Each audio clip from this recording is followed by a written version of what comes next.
state of Kerala. And what does it look like? Kerala, viewers, has voted in a single phase. All 20 seats of Kerala have gone to vote today and the fate sealed up. These are, of course, the 2019 results. This time around, the Congress on its own would want to do better. Of course, the BJP wanting to make inroads, especially on a seat of Thiruvananthapuram.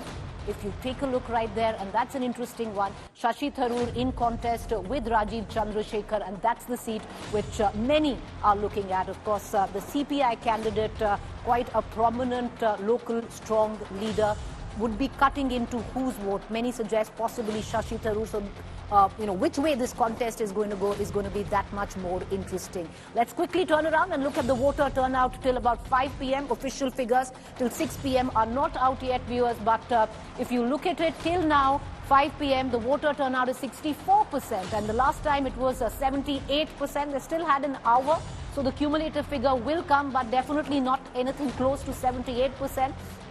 Kerala traditionally always has come out in very strong numbers to cast their vote. And we've seen very, very high voting percentage coming in from Kerala. This a tad disappointing till now, but let's still wait for the final figure to come in on Kerala.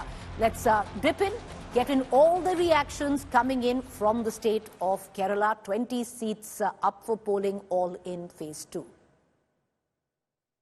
So earlier you did mention about the fact that you're up against a 3-time parliamentarian, and the candidate from the left is not exactly pulling his hat out of the ring. So it's a three-cornered, interesting fight in Thiruvananthapuram, sir.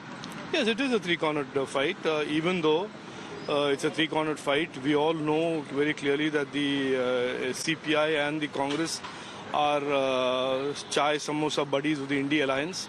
And so while it may look like a three-cornered fight, and there are three candidates, there is really very little difference between what the Congress and the CPI candidates offer to the people of Thiruvananthapuram.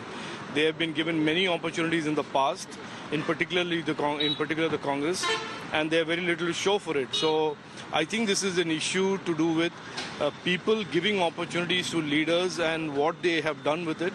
And therefore me going to the people and saying, look, you've given these people opportunities, they have done very little with your trust. Give me an opportunity, trust me for one term, and let me show you, as I have put out in as a document, what we can do for the future of Thiruvananthapuram and for the lives of all the people who have suffered for so many years, including those in the coastal community. Sir, you've casted your vote. The state of Kerala is casting their vote. Are you satisfied and confident with your campaign? Yeah, what I've been doing is after voting, I've been up and down the constituency, and I'm continuing for the next couple of hours, just to see that there have been no problems, no incidents, no complaints, that people are turning up in good numbers. We have people manning our booth counters everywhere, before going into the booths for people to vote. They are very excited, happy. Turnout is good of people who are supporting us, and we are expecting a good result. Sir, you said in the morning that you're the only one who is voting in Thiruvananthapuram. The other two candidates, Rajiv Chandrasekhar and Panyanaravinan, are not voting in Thiruvananthapuram. Was it a message that you are the person of Thiruvananthapuram, you belong here? Well, it certainly struck me that some of the comments being made by others deserved a fitting reply, in that at least the question of my commitment to Thiruvananthapuram is visibly demonstrated. I voted in every election here, whether a state, assembly or municipality. I come, I stay, I vote. I have no address anywhere else in the world other than a Sarkari Bangala, which is because of the kindness of the voters of Thiruvananthapuram. And therefore, I'm here and I wanted to show them that my commitment to Thiruvananthapuram is absolute. All right, joining me from the hot seat of Thiruvananthapuram is my colleague Poulomi Saha. Poulomi, I just want to quickly look, at the election intelligence dashboard. 64% till about 5 p.m. Kerala, not as impressive as last time. Let's micro deep dive into the seat of Thiruvananthapuram and see how the voter turnout is there. 61%, an abysmal fall from 74%. Of course, a couple of percentages will add up from 61%, where 74 is concerned. I doubt if it's going to reach that. So Thiruvananthapuram doesn't look so well in terms of voter turnout. What does it mean for somebody like a Shashi Tharoor or a Rajiv Chandrasekhar? We're going to try and get in a larger understanding the minute we are joined by Poulomi. But Sumi Rajapan is with us. No, okay, we don't have Sumi. We're going to try and get in more. Poulomi is back with us on that. Poulomi, 61% where Thiruvananthapuram is concerned, voter turnout till 5 p.m. That doesn't look good.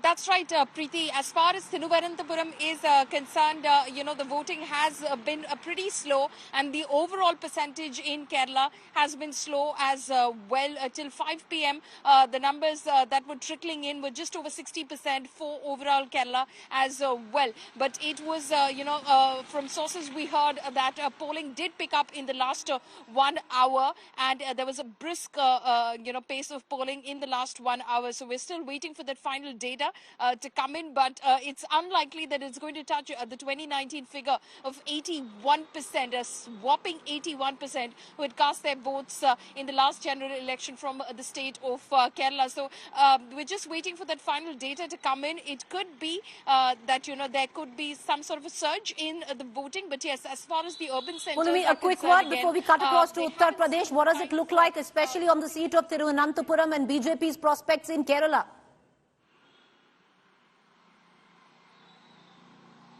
Well, as far as Thiruvananthapuram is concerned, my colleague Shibi spoke with Dr. Shashi Tharoor, who is, of course, seeking re-election for a 4th consecutive term. He seems very, very confident.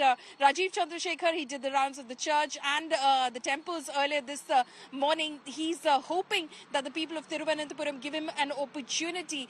But, largely, if you start looking at the larger picture, it seems more as it has been in the past, in the 2019 Lok Sabha elections as well, a contest between the LDF and the UDF, where the UDF definitely has the edge going into this election. So that is how it's appearing as far as the contest is concerned. The BJP, again, might be able to, of course, up its vote share in the state of Kerala. But as far as seats are concerned, they have hopes, of course, from Thrissur and Thiruvananthapuram specifically. But it looks a little tough for both the candidates, from Thrissur and Thiruvananthapuram, Suresh Gopi and Rajiv Chandrasekhar, to make their mark in this election. But the BJP is definitely going to improve its prospects in this election, but it will take possibly another election before it has a solid ground where it can challenge the UDF and the LDF. All right, Pulumi, they're getting us the latest.